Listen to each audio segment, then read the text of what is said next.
Tere, te tulite vestlusõhtule, mis on osa lavastusprotsessi osa ja mais esietendub siis Bakandid, kuhu olete kõik palavalt oodatud. Need vestlusõhtud toimuvad veel 16. märtsil ja 6. aprillil siin samas 3D kogudus. Ja põhjus, miks lavastus on Bakandid, meie oleme Elinaga need lavastajad ja põhjus, miks need vestlusõhtud üldse toimuvad, on see, et see Euripidese kirjutatud tragöödia näidet Bakandid on kirjutatud siis Vana-Kreeka kontekstis ja Vana-Kreeka ühiskond oli väga tugevalt religioosne ühiskond ja meie ühiskond praegune Eestimaal on üsna ateistlik ja meil oli soov saada natukene lähemale usule ja usus elamisele ja kuidagi tutvuda selle maailmaga rohkem, saada sõbraks ja sellepärast me kutsusime kampa 3D koguduse, kellega koostöös siis need vestlusõhtud toimuvad. Kõik, mis siin täna juhtub, on korraldatud siis Kultuuriakadeemia etenduskunstide osakonna tudengite ja siis 3D koguduse koostöös. Tänase õhtu teema on usk ja ratsionaalsus. 16. märtsil on teemaks usk ja eskapism ning 6. aprillil usk ja võim. Ja 3. mail, kui esilinastub lavastus Bakandid, toimub kokkuvõttev vestlusring, mis siis räägib lavastusest ja kõigest sellest, mis me oleme nende kuudega läbi töötanud. Tänaksime siis Tartu Ülikooli Viljandi Kultuuriakadeemiat, Gutenbergi, kus me praegu asume, 3D kogudust ja aitäh Tartu 2024 selle eest, et toetate meid materiaalselt. Ja kelle kultuuriprogrammis me ka siis oleme. Siis kohe võtavad sõnajärje meie käest üle laua taga istujad, kes on siis Pamela Eber, Kristin Kalam, Kristofer Andre Kontus, Klaus-Peeter Ladva, Maali-Liina Remmel ja Oskar Viirand ja tiimis oli ja abistab ka Alex-Matja Siidik. Ja tundke end vabalt, te võite vahepeal minna vetsu, kui on vaja, võite võtta siit snäkke, jooke, vett, veini, kõik peab ära jooma ja ära sööma. Ja 18.30 saab vestlusõhtu läbi. Lõpetame, jah. Jee!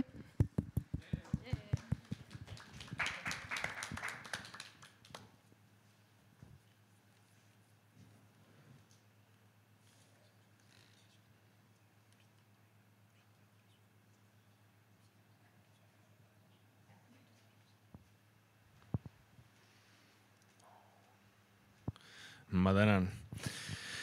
No, minu jaoks on usk selline huvitav asi, et minu jaoks on ta hästi mitmete telgedega ja minu jaoks on ta ka paljude selliste pingeväljadega.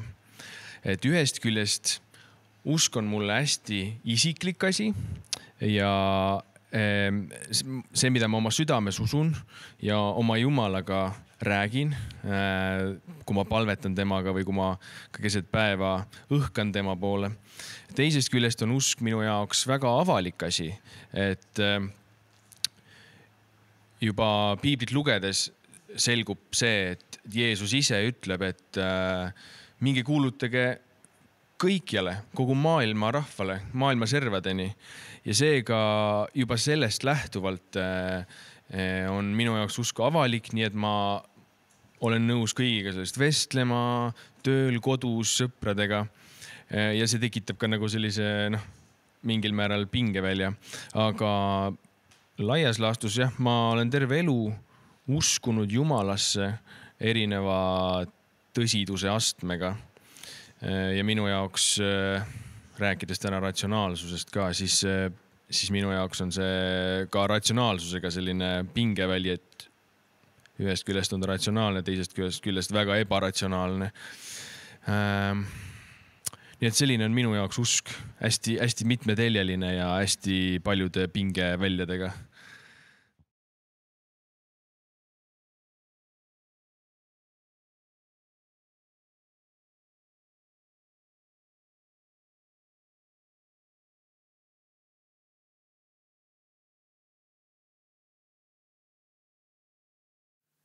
Aitäh! Ma arvan, kui mina peaks kokku võtma, mis on usk minu jaoks, siis ma arvan lühidalt, ma ütleks niimoodi, et see on usaldus selle suhtes, et Jeesuse lunastuse kaudu mul võib olla rahu, tähendus ja igavene elu. Ja ma arvan, et see usaldus just selles mõttes, et kui me midagi või kedagi usaldame, siis me teame, et me saame selle peale toetuda. Et ma tunnen, et ma saan igapäevaelus toetuda selle veendumuse peale ja mulle hästi meeldib usu osas selline nagu paralleel, et see on nagu selline 3 jalaga taburit. Et selleks, et see püsti püsiks, siis on kõik 3 jalga vajalikud ja et need 3 jalga ongi see, et ühest küljest on see usk mulle ratsionaalselt ja intellektuaalselt arusaadav. Teiseks, et mul on mingi isiklik kogemus sellest, et see töötab ja või ka isiklik kogemus Jumalaga. Ja kolmandaks, et ma näen, et see toimib teiste inimeste jaoks ka. Et see ei ole lihtsalt mingi minu asi, vaid et on veel palju inimesi, kelle elus ma näen ka, et see toimib ja toimib hästi.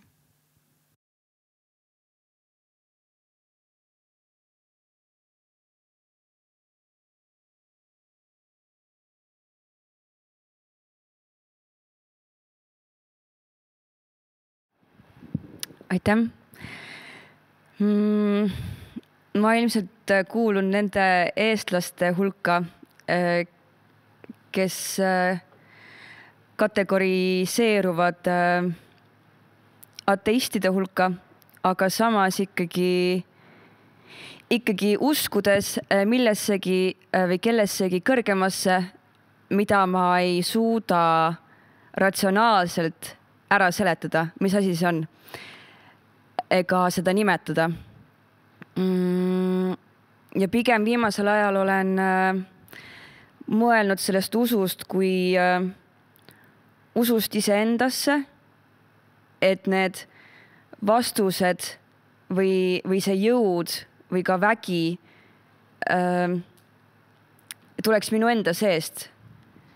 Et mitte kuidagi seda väljast poolt otsida, vaid just seest poolt.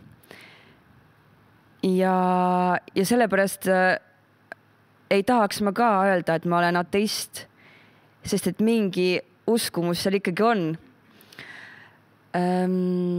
Ja samuti nagu eestlaste puhul, siis on väga palju ka taarousulisi ja kuidagi mind kõnetab loodus. Et kui ma olen looduses, siis ja seal avaneb mingisugune avarus ja suurus, mida ma ka ei hooma ära ja mis on midagi suurt ja kuidagi sealt avaneb see mingisugune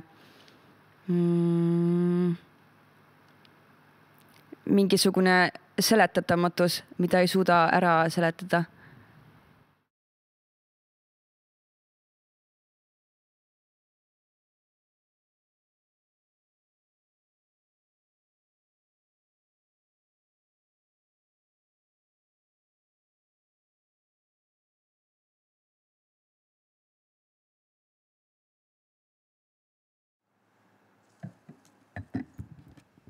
Aitäh!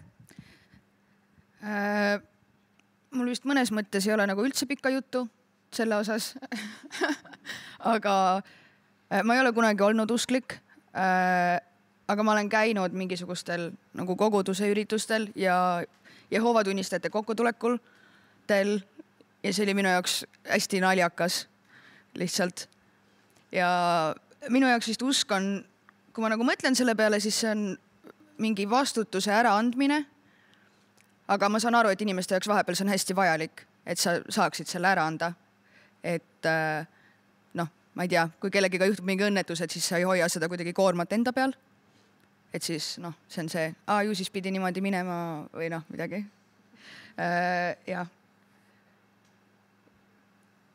jah, ma ei teegi pikka juttu hetkel, küll me jõuame nende teemadeni.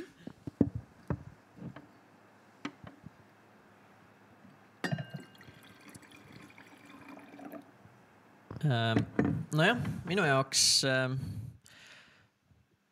ma eristaks väga selgelt seda, et mis ma arvan, et usk on nagu üldiselt ja mis ma ise usun selles mõttes, et ma arvan, et ei ole inimest, kes ei usu mitte millessegi. Selles mõttes, et kui me nüüd võtame, et mis see usu kui siuke see definitsioon on, siis noh, et on mingid asjad, mida me teame loomulikult, aga noh, on ka asjad, millesse me usume ja ma arvan, et see on tõsi, vahet ei ole, kas me oleme nagu nii-öelda usklikud või sobitume ühte religiooni või teise või mitte, et kindlasti ei saa kõik see, mis sa nii-öelda, millega sa arvestad oma näiteks tegevust planeerides, see kõik ei saa tulla puhtalt teadmistest, ma arvan, mitte kunagi. Et usul on kindlasti iga inimese jaoks mingisugune osa. Ja noh, samamoodi jah, et ongi, et kui sa usud endasse, siis sa usud ka nagu millessegi selles mõttes.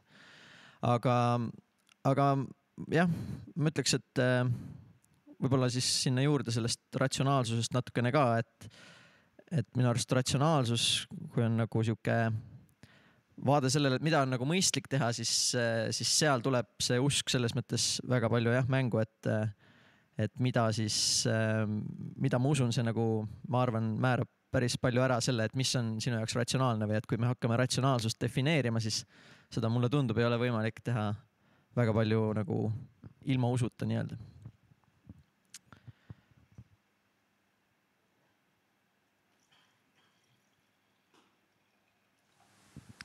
Aitäh. Mina olen ka väga siis Pamelale ja Kristinile siis sarnasemalt üpris usukauge inimene. Mul ei ole peres seda kuidagi ka nagu esile toodud. Et kui ma nüüd mõtlen, mis on usk minu jaoks, siis ta on kõigi jaoks midagi erinevat, aga kui ma mõtlen usu olemusele, siis tuli eile selline suurepärane mõtte, välgatus, et usk on mingit moodi nagu õlekõrs või päästerõngas, ma ei tea, jokkerpakis, mida ei saa keegi teine sinult ära võtta, et ta on sinu üles korjata ja ta on ka sinu siis maha visata. Et see vist on usk oma olemuselt minu jaoks. Kui rääkida nagu ratsionaalsusest, kas ta vist peaks toimima niimoodi, et kui usk on siis selline südamega asi või hingega asi, et siis ratsionaalsus on siis, nagu sa ütlesid, mõistusega asi, et käib siis seda kaudu või mainisid, võtsin kinni sealt. Aga nagu me ka, kui me siin oleme kokku saanud varasemalt ja arutanud selle üle, siis me jõudsime ju küsimuseni, et kes olen mina ütlemaks, mis on ratsionaalne ja mis on irratsionaalne. Et ratsionaalsus ikkagi lõppude lõpuks on subjektiivne mingil määral. Või väga suurel määral tegelikult, et kõigepealt me vist peaksimegi siin oma laudkonnas siis võib-olla üldse kokku leppima, mis meie jaoks on nagu ratsionaalne. Et väga see, mis näiteks Kristini või Maali jaoks ratsionaalne, võib olla minu jaoks irratsionaalne või vastupidi. Kuidas te ennast tunnete selle ratsionaalsuse nii-öelda subjektiivsuse ja objektiivsusega seonduvalt siis? Mina selles mõttes natukene nagu et ma arvan jah, et oleneb jälle, mida nagu võtta, et ilmselgelt igal inimesel on mingi oma nägemus sellest, et mis on nagu ratsionaalne ja mis ei ole ja ma arvan, et see on nagu väga loogiline, aga ma arvan, et see on nagu jah, omaette siuke vestlus, et kas on olemas nagu objektiivne ratsionaalsus nii-öelda, et kas on nagu olemas nagu mingisugune viis, mis on justkui kõige mõistlikum viis ja ma arvan, et see tuleb, seal tuleb usk juba päris selgelt mängu, et kui sul on mingit sorti usk, siis seal tavaliselt selles mingis religioonis vähemalt või seal on siis mingisugused juhtnöörid justkui ette antud, et mis on nagu ratsionaalne ja mis ei ole ratsionaalne. Aga ma ei tea. Jah, ma arvan, et see on nagu iseenesest selline nagu huvitav ja osalt hea mõte on ju, et igal ühel võibki olla nagu justkui oma ratsionaalsus, aga minu jaoks on põnev koht nagu see, et tegelikult ju ikkagi me kõik, ma arvan, usume, et mingid nagu piirid kusagil on. Et ma arvan, et ka kui me räägime kas või ajaloo mõttes, paljud inimesed arvasid, et see ongi ratsionaalne nagu hoolduslaagrid ja sellised asjad ja nii-öelda, et me elimineerimegi näiteks inimesed, kes on puuetega, sest see ongi nagu ratsionaalne, sest me saamegi ühiskonnale koormat vähendada ja see ongi ju see, mis evolutsiooniliselt on justkui nii nagu peaks olema, et tugevamad ja tervemad jäävad ellu ja parandame inimeste genoomi ja no sellised nagu mitmed nii-öelda ratsionaalsed argumendid, aga ma arvan, et keegi tegelikult ei nõustuks sellega, et jah, et neil oli õigus öelda, et see ongi ratsionaalne või õige. Et kusagil on nagu need piirid, aga kui me ütleme, et kuskil on need piirid, et kes siis need piirid defineerib, et mina ise näiteks kristlasena, nagu ma mõtlengi, et mina näengi, et Jumal defineerib ja see teeb selle mõnes mõttes justkui lihtsamaks, aga see on nagu huvitav kuulda, et mis nagu teised arvavad, et kus siis need piirid võiks olla, kes ütleb nagu siis lõpuks, sest ma arvan, me usume tegelikult seda, et mingid piirid on või ma ei tea, mis te arvate? Ja ma olen ise mõelnud niimoodi, et nii palju, kui on inimesi, on erinevaid uskumusi ja on erinevaid tõekspidamisi. Ehk siis, kui meid on 8 miljardit, siis võib ka, et on 8 miljardit erinevat tõde ja uskumust. Aga ilmselgelt see peab kuidagi nagu koonduma mingite katusmõistete alla. Et kui meil tuleb see teine jokker nüüd teadus, et siis et on ju inimesi, kes väidavad, et maa on lame ja see on nende tõde. Aga ometi on ju teadus seda tõestanud, et ei ole. Et siis kuidas sealt väänata seda, et see ei ole ratsionaalne või see ei ole tõde või see ei ole õige asi, mida siis uskuda. Ja jällegi, et mis siis on ratsionaalne, mis siis on irratsionaalne. Et mul on tunne, et see on mingi debatt ja on alati ikkagi lahknevusi ühele ja teisele poolele. Minule üldse tundub see sõna ratsionaalsus nagu seostub minul rohkem sellega, et milline käitumine on nagu mõistlik nii-öelda, mitte nii väga sellega, et mis on nagu tõde, ütleme nii. Et jah, ma arvan, et see on nagu, nojah, et ongi, et ühelt poolt võiks öelda, et võib-olla vahet ei ole, et need inimesed nagu arvavad, et maa on lapik, on ju. Natukene oleneb võib-olla, et kui palju nad siis oma aega võib-olla sinna panustavad ja pigem sealt tulevad need küsimused näiteks, mis ongi minu arust nagu usu puhul hästi nagu oluline, on ju. Et näiteks võtame, on ju, et usk Jumalasse, kristlik usk selles mõttes, kui sa vaataksid seda kõrvalt nii-öelda ja sa näed, et okei, et see toob puhtalt nagu näiteks, et sa saad mõõta, et kas see toob inimestele rohkem kasu või kahju, on ju. Siis kui sa näed, et see toob kasu, siis justkui see teeks juba selle nagu ratsionaalseks. Aga võib-olla pigem siis sa hakkadki vaatama sealt poolt, et okei, et kui palju nad aega panustavad sellesse oma mingitesse rituaalidesse ja kas sealt oleks nagu, nad oleks saanud oma aega kuidagi paremini kasutada selle asemel, et ma ei tea, käia kirikus oleks saanud veel kuskil inimesi aidata või midagi.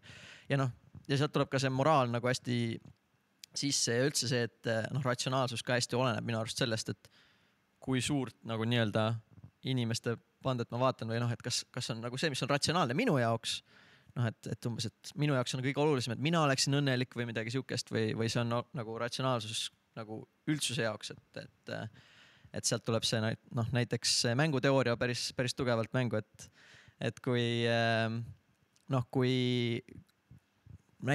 võib teen teile ühe siukse mõtteeksperimendi, et saate kõik mängida siukest mängu, et saate mõlemad vajutada nuppu, teine inimene ei näe, mis te vajutate ja siis mängite siis 100 euro peale.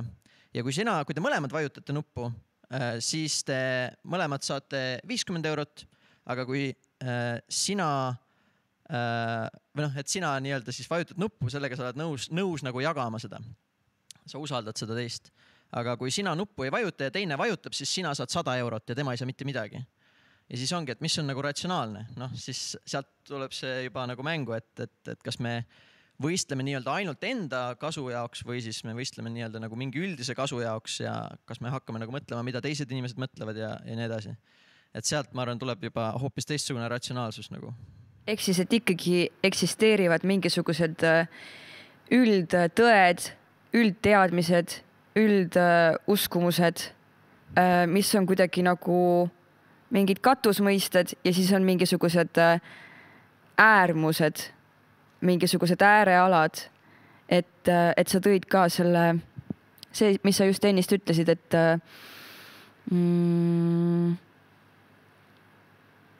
et üksteise mis sa mõtled? Et kas me mõtleme nagu üldsuse heaolu peale? Jah, üldsuse, just nimelt üldsus. Et kui on üldsus, et siis see tähendab ju mingit nagu massi. Ja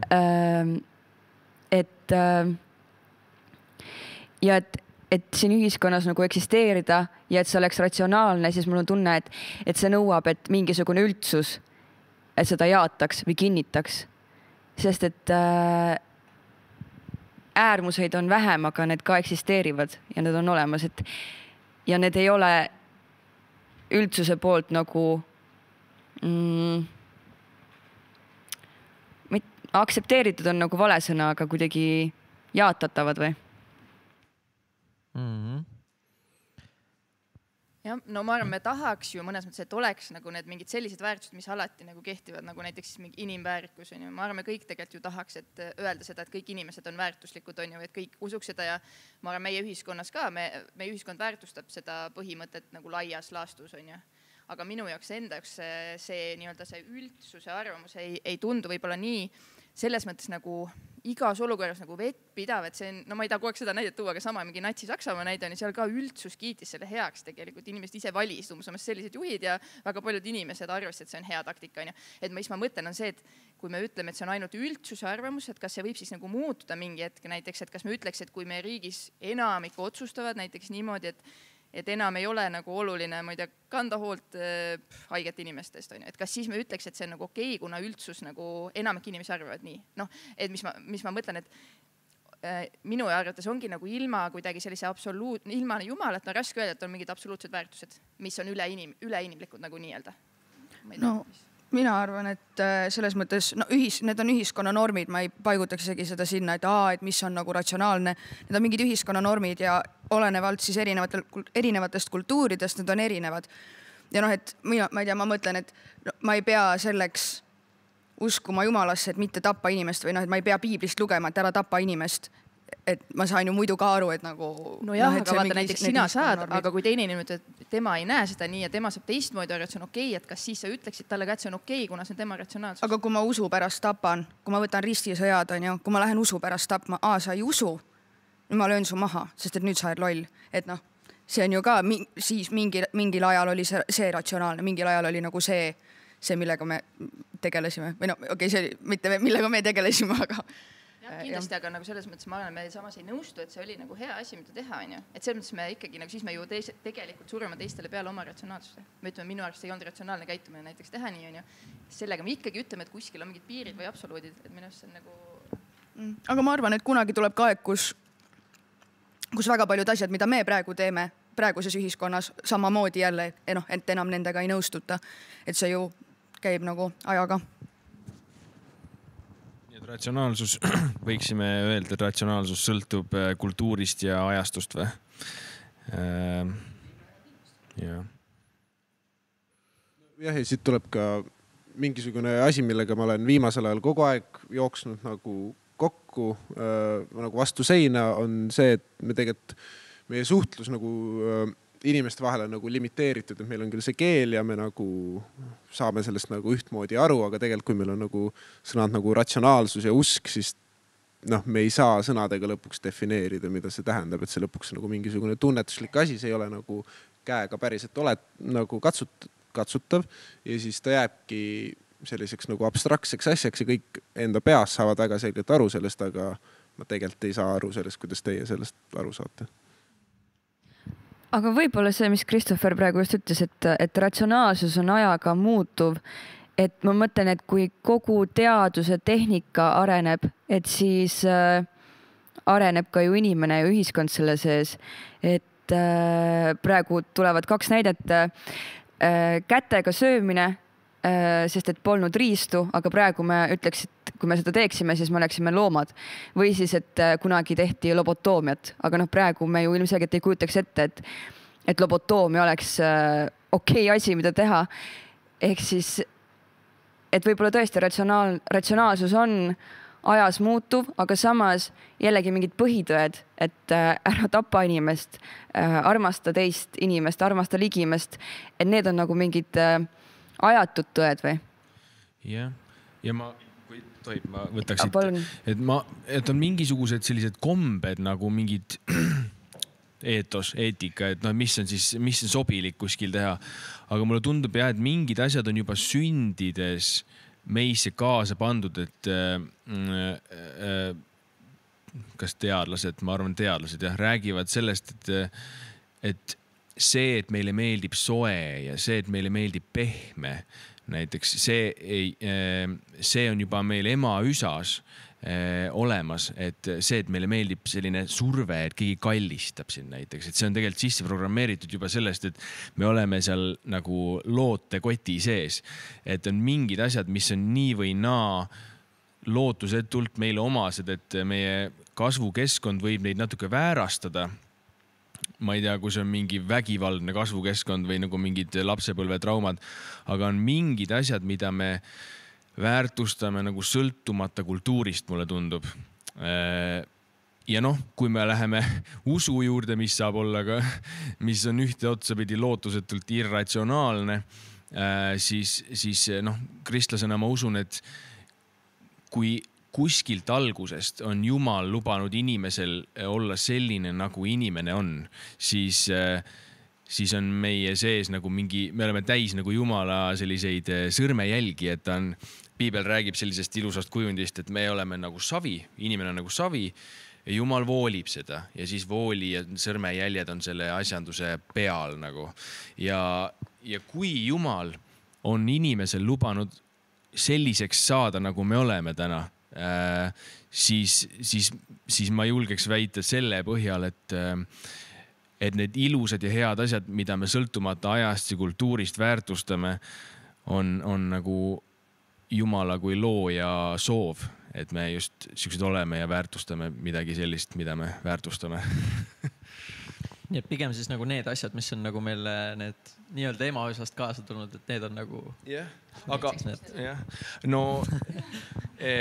sellised füüsilised soovid, see pehmus, soojus, et see, et me märja sees liguneme ära, meil peab kuiv olema pärast emaüsa nagu, et me nahk nagu liguneb ära.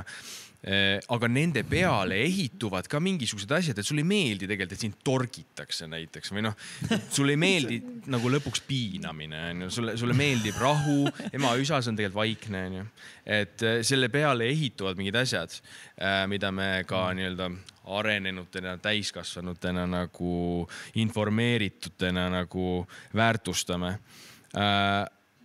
Aga ma ei taha seda ju panna sinna kohta, et jah, me lihtsalt nagu loomadest arenenuna oleme sellised, vaid mina usuinimesena ütleks, et see on ikkagi looja Jumala enda soov, et me just selliseid asju väärtustame, see naturaalselt ehitubki sinna välja nagu ühel hetkel, Piiblis on kirjas, et Jumal andis meile 10 käsku, et ära tappa ja nii, et see on ju kõik inimesele hea, kui ta neid täidab.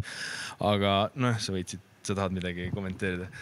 Ja ma lihtsalt mõtlengi selle peale, vaata, et ma arvan, et ikkagi meie siin, me mõtleme, ma ei tea, vaata, kas sa mõtlesid seda, mina mõtleks näiteks nii, kui seda rääkisid, ma mõtlesin, et sa mõtled, et nii-öelda emaüsast meil on kaasas see, vaata, et me oma olemuselt tahamegi teistele ikkagi nagu head ei hoolida, me tahame teisi väärtustada, kuidagi mingid inimõiguste sellised teemad võib-olla, et meil on nagu mingi selline taju, et justkui see peaks olema õige, aga et lihtsalt mõeldes tegelikult selle peale, et see on nagu meie ühiskonnas, meie kultuuris, et tegelikult nagu kui me mõtleme nagu ajaloos kuskil Kreeka-Rooma ühiskonnas või mis iganes muud nagu kultuuriruumid, siis enne tegelikult seda, kui kristlus nagu tuli hakkas levima, siis sellised asjad nagu meie mõtleme, et see on ju nii loomulik, et nii on.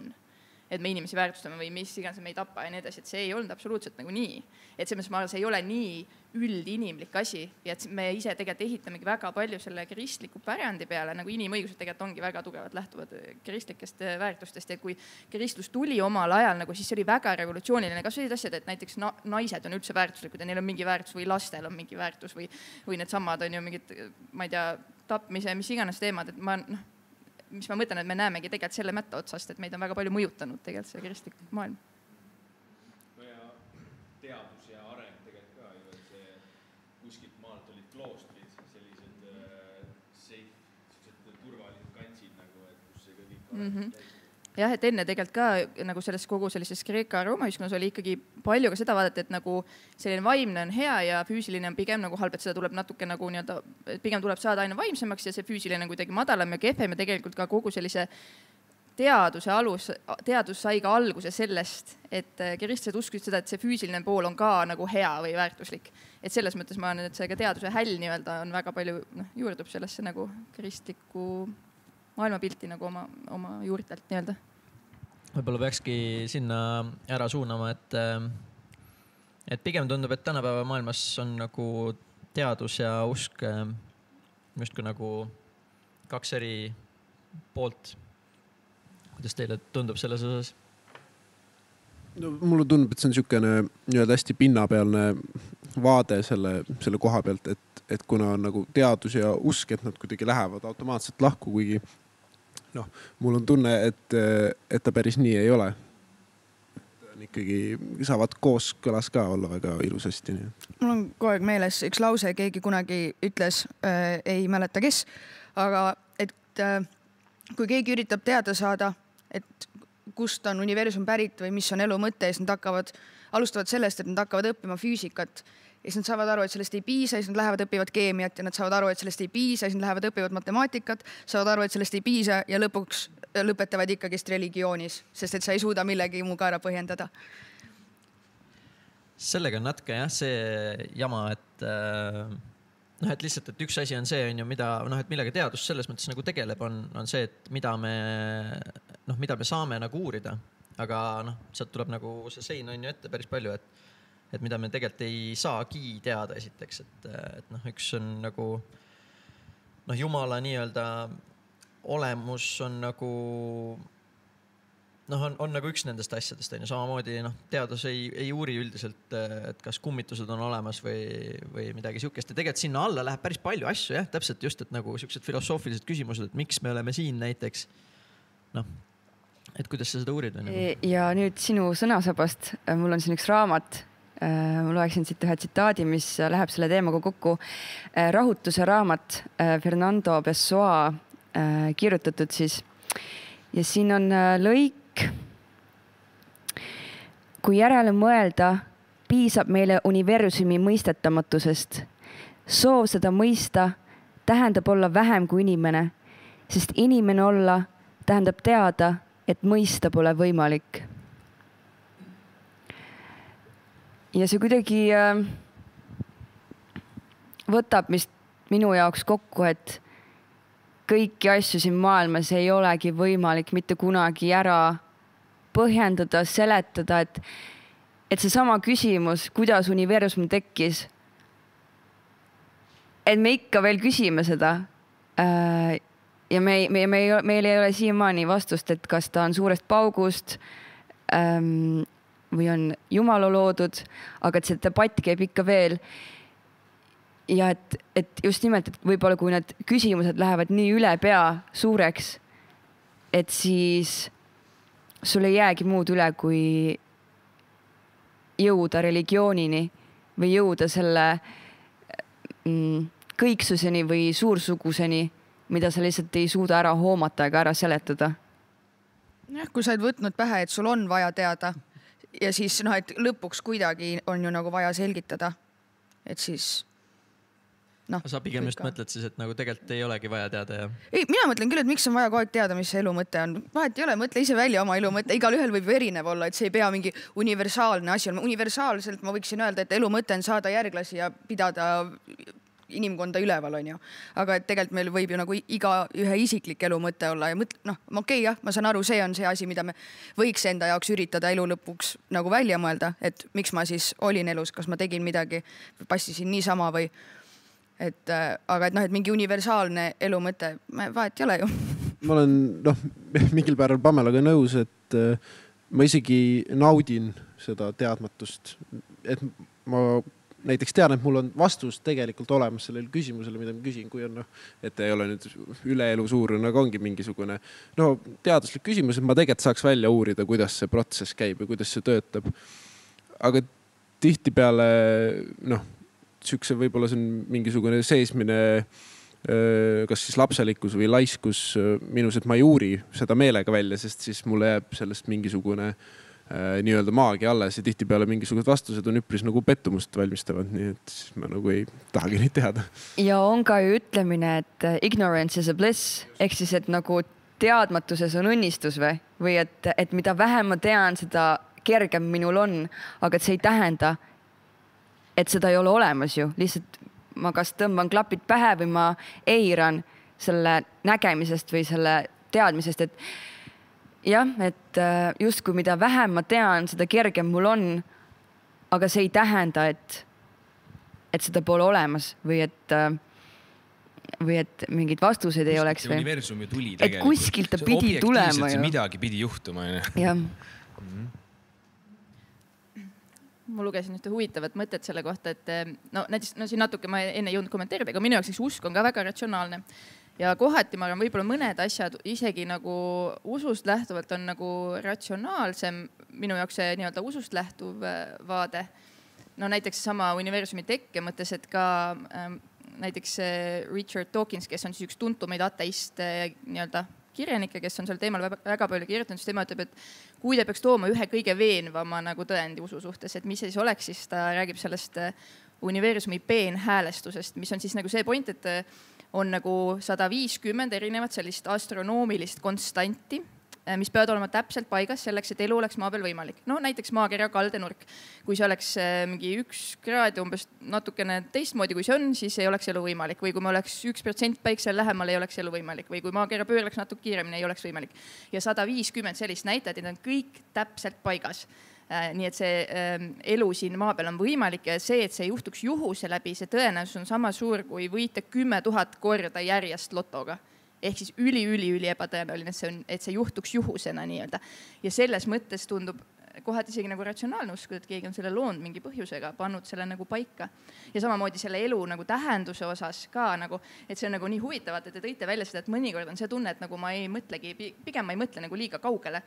Ma lihtsalt lugesin nagu sellist ka mingit näidet nagu, et kui me mõtleme nii, et okei, võib-olla tõesti ongi kogu see maailm on lihtsalt nagu juhus, me oleme lihtsalt mingi kosmose tolm siin on ju, me võime igaüks ise endale mõelda mingi tähenduse, et kui seda nagu mõtet väga süviti nagu hakata liiga palju mõtlema, siis sa jõuad sinna, et ma panen selle tähenduse oma elule mõtlen on ju, või otsustan ära, mis ma elu mõtlen, aga sellises väga pikas mingites miljardite aastate perspektiivis tegelikult see on mõttetu, nagu mu elul tegelikult ju pole mõtet. Aga siis selles näituseks meelsus, aga kui mul need mõtted tuleb, siis ma lähen parem alla solitaire mängima, et ma ei hakka mõtlema liiga edasi. Aga vaata kristlasena näiteks, mul on see, et kui ma tunnen näiteks, et kuidagi nagu, ma ei tea, mingi asi mind muserdab, siis mul on see, et ma pean just siis rohkem mõtlema nagu seda, mida ma usun selles mõttes, et ma usun, et Jumal ongi andnud mulle tähenduse ja see, kui ma tunnen, et mu elu on kuidagi raske või tähenduseta, siis ma pean lihtsalt rohkem mõtlema selle peale, et mis tegelikult mu nagu see usk tähendab või nagu, et mul on, see mõte on nagu selles, et see, kui keegi annab sulle tähenduse, et see on nagu tähendusrikkam kui see, kui sa ise selle tähenduse nagu endale nii-öelda paned või nagu, et kuidagi, et kristlasena sa võidki nagu oma usu mõttes nagu mõelda lõpuni need mõtted, et ma ei pea mõtlema, et ma siit edasi mõtlesin, et ma saan aru, et siis elu on nii mõttetu ja mõnes mõttes ka nagu masendavad, et kui ei olegi mingit sellist suurt tähendust kuidagi. Et sulle tundub nagu, et see on nagu siis mingis mõttes, et kui ma mõtlen niimoodi, et ma ise mõtlen tähenduse välja, et siis see lihtsalt nagu tegelikult ei julge mingit osa lõpuni mõelda või?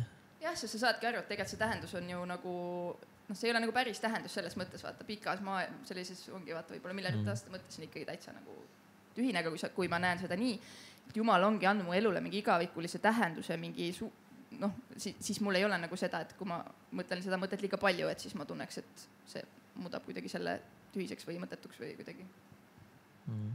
Jah, sest Jeesus andis siin maa peal oma jüngritele ülesande ju kuulutada seda sama, mida Jeesus ise kuulutas, mida sa ütlesid, et sa usud Jeesuse päästesse, kuidas sa kõige alguses ütlesid. Et see üks kristlane ideaalis võiks seda nagu oma elu ja sõnade ja kõigega väljendada ja kristlastena me usume ka igavesesse elusse ja inimese igavikulisusesse. Ja siis, kui ma kuulen seda universumi tolmu nagu sellist fraasi, nagu, siis mul juba nagu käib siuke võdistus üle keha, et tegelikult ma olen nii kindlalt veendunud, et ma ei ole see tolm siin universumis, vaid ma olen tulnud igavikust, elan siin olevikus, ajalikus maailmas. mul on Jumalalt antud missioon ja ma lähen igavikku edasi, et see võib tunduda nagu muinasjutulisena, aga noh, see on juba aastatuhandeid inimesi kandnud ja see on ikka nii vaimustav minu jaoks. Jah. Aga samas jällegi, et võib-olla see mõte, et kui ma olin see tolm või siis ka teine allegooria muld ja ma saan selleks mullaks kunagi, siis see tolmu allegooria nagu tundub isegi päris sümpaatne. Sellises sünges võtmes või? No, aga ta on ka elu osa ju. Et ta võib olla ka väga valge, mitte sünge. Jah. Et mullast oleme me võetud ja mullaks peame saama. Et mullaks me ka saame, et siis kuidagi miks mitte ka see tähetolm või see kosmosetolm. Jah, ei, meie ihu on kindlasti väärtuslik. Ja, selle ma üldse kuidagi ei oponeeri siin kohas. Nojah, ma ei tea, minu jaoks on nagu see, et nagunii kuidagi et ma arvan, igavik saab olla ka hirmus tegelikult selles mõttes, et jällegi kui niipidi võtta, siis väga võib-olla vahet ei ole, et võib-olla see mõte, et nagu ma kunagi lõppen ära ja minu eesmärgid saavad läbi ja see on isegi et oleneb, milline see igavik on, eks ole, et kui sa hakkad nagu niipidi nagu mõtlema, siis võib-olla see on nagu see hirmsam osa, et nagu, et noh, isegi näiteks praegune on elu sellisena, nagu ta praegu on, et kas ma tegelikult tahaks, et see igavesti kestaks, nagu ma ei tea, nagu. Et noh, seal on, ma arvan, et pigem see usk seal, noh, kristluses on küll vähemalt see jah, et see igaviku ja see eesmärgi mõte nagu tuleb seal nagu, noh, et niipidi ta on nagu selles mõttes loogiline seal, aga noh, ma arvan, et see hirmus saab olla igatpidi mõelda natukene. Aga muidu Maali, ma tegelikult korra tahtsin tagasi tulla sinu selle nende konstantide juurde, mis peavad kõik paigas olema.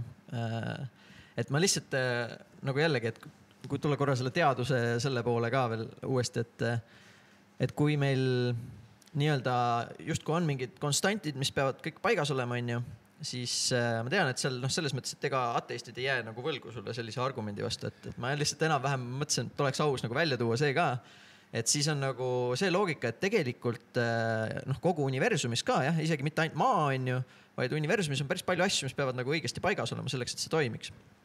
Aga meil on ka siuke, selles mõttes tore teooria, et meil on lihtsalt, meie elame ju sellises universumis, mis toimib, eks ole, ilmselgelt. Kuna me siin oleme, siis see peab toimima. Kui see oleks on mingi universum, mis ei toimi, siis me ei oleks siin, et mõelda, et see universum ei toimi. Nii et kui sa mõtled niipidi, et universum ei saab olla lõputult põhimõtteliselt, siis see nii-öelda vahet ei ole, mitu lotovõitu see on, siis nagu vahet ei ole, sest et siis see universum ikkagi justkui nagu oleks olemas. Aga see on teooria, mida me ei saa tõestada, mitte pidi, et universum on. Jah, täpselt. Ma just tahtsin ka sinna jõuda, et lõpuks ongi, et kui sa sellega jõuad sinna, siis ongi see, et sa saad aru, et see teine teooria on ka põhimõtteliselt usk selles mõttes, et kui sa võtad nagu see nii-öelda et füüsikud ka omavahel, et seal on see nagu paljude maailmade teooria, siis kui sa väga süvitsi vaatad seda, siis on väga raske seda kuidagi tõestada selles mõttes, et see ongi pigem nagu. Ja. Aga nende konstantidega on ka see, et selleks, et elu saaks maal olla täpselt selline, nagu see praegu on, peavad need asjad olema niimoodi paigas. Kui maa oleks siis 1 kraad vasakule poole, siis siin oleks võib-olla ikka elu, aga see oleks teistmoodi. Ja üldse, et meie praegu ju vaatame asju või nagu tõlgendame, mis asi on elus mingisuguste reeglite järgi, mis tõttu võib-olla kuskil mingisugusel muul planeedil tegelikult on elu, aga me ei oska otsida seda, sellepärast, et me vaatame ainult mingit enda 7 reegli järgi. Ma ei tea, kas ta hingab, liigub, ma ei tea, sünnib, sureb, nii edasi, on ju. Aga tegelikult seal muudes kohtades võivad olla muud reeglid, millest me ei ole lihtsalt ise teadlikud. Jälle sõltub ajast ja kohast või? Et mingisugune elav asi saab olla ükskõik mis ainetest ja elementidest koosnev, ta kohaneb selle nagu keskkonna järgi põhimõtteliselt, saaks kohaneda. No mingil määral jah. Või et kui ma oleks natukene teistmoodi, on ju, et siis see elu lihtsalt siin pruugiks olla teistsugune. Aga need on ju kõik hüpoteesid ja jällegi ju teadus põhinebki hüpoteesidel ja katsete ja ebaõnnestumiste rada ja et mul on tunne või nii palju, kui ma olen mõelnud, siis et teaduses sa ju pead ka ikkagi väga palju eksima ja ikkagi ka mingil määral uskuma, et see hüpotees, mida sa püüad tõestada, et ta toimiks või et see oleks õige. Ja jällegi seal on nii palju seda tumedat ala, seda teadmatust, kuni siis sa lõpuks jõuad selle katseni, mis peab sinu hüpoteesi paika. No ma ütleks isegi, pigem on nagu see, et võib-olla hea on, kui sa ei usu oma hüpoteesi, et siis sa nagu võib-olla kontrollid seda natukene nagu tõsisemalt, et mõned on ka sellised väga hea teaduse näited, kus keegi proovib midagi ümber lükata, aga siis ta saab aru, et see tegelikult ikkagi oli tõsi. Et kui sa proovid midagi ümber lükata, siis sa võib-olla jõuad nagu isegi tõelisema tõeni mingis mõttes, aga ma olen nõus, et minu jaoks üldse see, et kui me vaatame siin kõik nagu ringi, meil on siuke tunne, et me saame aru, mis maailm on. Mulle tundub vähemalt isegi tegelikult kristlastel on nagu siuke, et see materiaalne vaade on tegelikult nagu nii lihtne tulema, et sa vaatad ringi ja sul on siuke tunne, et sa saad aru, et näed, see on klaas, siin sees on viinamarja mahl ja kõik see on kuidagi nii ilmselge ja loogiline, et minu jaoks on huvitav see, et tegelikult kui me jällegi lähme nagu teadusega väga süvitsi ja jõuame nagu kvantfüüsikasse välja, siis me jõuame sinna, et tegelikult me ei saa teada, milline on nii-öelda see päris reaalsus. Ja seda, selles mõttes see on nagu teadlaste jaoks ka pigem nagu selline nagu normaalne asi, millest räägitakse. Võib-olla keegi on kuulnud, kuidas Elon Musk räägib sellest, et me elame simuleeritud reaalsuses näiteks või mis iganes on ju. Et see ongi see, et me saame teadusega, me saame uurida põhimõtteliselt seda, milline on loodus meie jaoks, aga me ei saa nagu, sealt tuleb nagu piir ette mingist kohast, kust me peame ütlema, et me ei saa tegelikult kuidagi teada seda, mis see nagu päriselt on. Aga kas sa kujutad sellist reaalsust ette, et päike pöörleb ümber sinu, mitte vastupidi? Ma olen nõus, ehk siis vabandage mind, kui ma eksin, aga et kui Kopernik, mis oli 15. sajand, 16. sajand, kui ta selle ära tõestas, teda peeti hulluks ju, pange tuleriidale ta, aga et see oli reaalsus, see oli terve selle ajani, kuni Kopernik tegi selle revolutsiooni, see oli mingisugune reaalsus, et mul on tunne, et me oleme nagu liiga karmid või, et me võime ka praegu seda reaalsust nagu nihutada ja et me ei ole praegu kõige targemad, et me teeme kogu aeg nii palju uusi teadmisi, kogu aeg nagu, et võib-olla lapik maa võib-olla päris. Et sajandite pärast me naerame tänapäeva inimeste üle, kes on nagu täiesti debiilikud, täiesti nagu lollid. Et et praegu me ju naerame nende inimeste üle, kes arvasid, et kunagi päike tirlis ümber meie.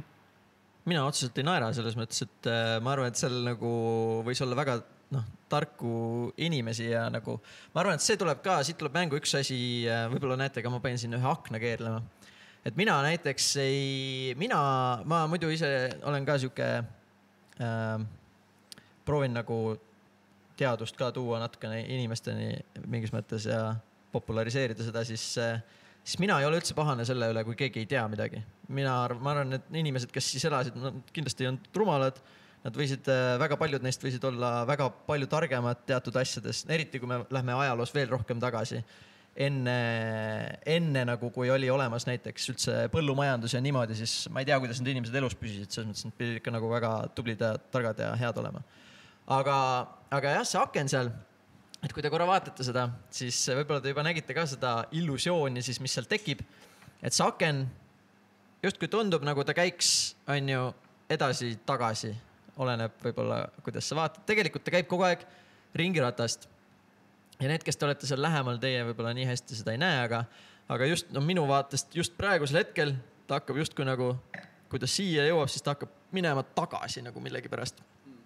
Aga mis see siis on? See on muidu siis, selle nimi on siis Amesi aken ja see on, kuna põhimõtteliselt see, kuidas me reaalsust tajume, on meil suuresti nagu õpitud ikkagi ja see on nagu me eeldame igasuguseid asju ja meie tajupilt ei tule kokku, me ei taju kunagi toorest reaalsust nii-öelda, vaid on nagu see info, mis tuleb meie meelte kaudu sisse, läheb läbi teatud filtrite. Ja noh, see on siis nagu näide sellest, et üks filter, mis meil on siis, on põhimõtteliselt see, et kui see näeb välja nagu aken ja tal on üks külg justkui pikem kui teine ja see pikem külg siis me alati eeldame, et see on nagu meile, või meie aju tahab eeldada, et see on meile lähemal. Sellepärast, et üldiselt perspektiiv toimib niimoodi, et asjad, mis lähevad kaugemale, lähevad nagu väiksemaks. Ja siis tänu sellele see illusioon toimib, aga mis on minu arust selle illusiooni puhul hästi põnev on see, et seda on katsetatud ka siis kunagi 50ndatel ühtedel Swahili hõimudel, kelle jaoks see illusioon põhimõtteliselt üldse ei toiminud, sellepärast, et neil ei olnud siukseid ristkülliku kujulisi nagu objekte üldse nii palju ja nad põhimõtteliselt nägid lihtsalt, et see käibki ringi nagu. Et minu arust see näitab nagu päris hästi seda, et nagu et see nii-öelda esiteks, et me ei saa aru, kust meie need filtrid tulevad, kuidas me maailma kogeme ja teiseks nagu meil kõigil on need mingid igasugused filtrid ja need tulevad tihti meile niimoodi, et me ise ei saa seda võib-olla valida ka nii väga.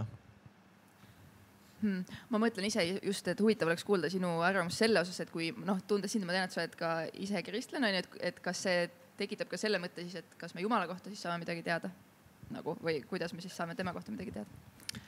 Võt jah, see on väga hea küsimus. Aga minu arust seal tulebki nagu, minu jaoks tuleb nagu usk mängu. Võib-olla mul enne jäi võib-olla sellest usu definitsioonist natukene see puudu, et mina arvan, et see on nagu mingis mõttes on nagu siuke teadmise moodi küll, aga minu arust see ongi natukene nagu ka siuke otsus mingis mõttes ka. Et selles mõttes sa kuna lihtsalt minu jaoks, minu jama on ka see, et ma olen ka psühholoogiat õppinud ja siis mul on ka hästi võimalik ära seletada see, et kui sa mingit asja nii-öelda ette kujutad enda jaoks piisavalt kaua, siis see muutub sinu jaoks nagu reaalsuseks. Selles mõttes seda efekti selles mõttes on nagu täiesti võimalik jälgida inimestel, et kui sa jällegi kujutad endale seda mingit filtrit, millega sa maailma näed ette piisavalt palju, siis see mingi hetk saab käia siuke klõps ära ja siis see muutub sinu jaoks nagu reaalseks nii-öelda. Aga ma arvan, et Jumala puhul ongi siis see, et just kui ta võib ka niimoodi olla ja minu jaoks see ongi siuke hästi, mina tunnen, et usu koht siis ongi see, et nagu ma saan aru, ma põhimõtteliselt suudan ära seletada, ma arvan, enam-vähem kõik nii-öelda emotsioonid, mis ma saan tunda just kui ma palvetan või mis iganes siukse puht nagu ratsionaalse vaatega, aga ma ikkagi otsustan selles mõttes uskuda ja minu arvates see on nagu jah, ma arvan, et see on ka nagu võimalik. Et ma olen nagu siuke kindlasti hästi veider kristlane, kes jah, ma ei teagi. No teisest küljest see filtrite treenimine ju ongi väga oluline osa, et ma kristlasena mina eriti, ma loomult olen võib-olla ebapüsiv või siuke püsimatu ja kärsitu ja võib-olla unustan asju kergesti ära ja mina tunnen küll, et ma pean nagu palju piiblit veel ja veel lugema selleks, et mul püsiksid meeles nagu head asjad, mida piibel räägib mulle. Ja uuesti ka palvetades nagu tuletama endale asju meelde ja uuesti nagu võtma seda aega, nagu et treenidagi endasse seda filtrit, et see on nagu sõdurid läbivad treeningut ja treenivad veel peale ja nii nagu jõusaalis treenitakse, et sa ühe korra ei saa nagu loota mingit imet, et nüüd olen valmis kulturist, et mingis mõttes usk tunduks, et on nagu mingi väike sähvakas ja pärast seda hakkabki mingi nagu treeningmoment või kuidas sa nagu selle mõttega resoneerud või? Ma ise väga resoneerun. Minu arvates ongi selles mõttes, et nii-öelda teadlikult usu arendamine on hästi oluline. Ma arvan, nagu kristlase jaoks ka tegelikult peaks olema, et just, et nagu sa võtad seda aega, et nagu leida seda nii-öelda, kristlasena me kutsume seda nagu, et suhe Jumalaga, et sa koged Jumalat erinevatel viisidel ja kuidagi ka see, et sa saadki ka mingeid juhiseid ja käitud selle järgi ja ma arvan, et tegelikult sealt tulebki võib-olla see kõige põnevam osa minu jaoks. Ma arvan, et põhimõtteliselt saab seda ka kuidagi teistmoodi seletada, et tegelikult me elamegi mingisuguses simuleeritud reaalsuses ja kuskil on keegi, kes ka midagi seal liigutab ja kontrollib, aga ma arvan, et see on nagu uskliku jaoks, kindlasti paljude usklikute jaoks kõige nagu siuksem reaalsem asi on see, et sa näed oma elus mingisuguseid päris muutusi nagu. Noh, et sa nagu palvetad mingi asja eest ja see nagu päriselt toimib või et sa näed, kuidas keegi, mingi inimene, kes on täiesti katki omadega, tuleb kuidagi usule ja saab kuidagi, noh, tal läheb paremaks või noh, mis iganes on. Et siuksed lood, ma arvan, noh, kindlasti, see on vist see 3. jalg nii-öelda ilmselt läheb sinna alla, et sa näed, mis usk nagu teiste inimeste eludes teeb. Et ma arvan, et see on nagu, noh, selles mõttes kristlaste jaoks ma usun, et päris oluline nagu jalg. Et päris paljude jaoks. Ja et vastasid ilmselt ka sellele küsimusele, et milleks siis üldse uskuda. Just nimelt, et see taburet seisaks siis. Et võib-olla kui tuuagi lisakiht siia vestlusesse, et mitte küsida, et kas uskuda ja mida uskuda, et see lõpuks on ikkagi iga inimese enda valik, enda tee. Aga et milleks siis üldse uskuda? Et kas ta on mingisugune,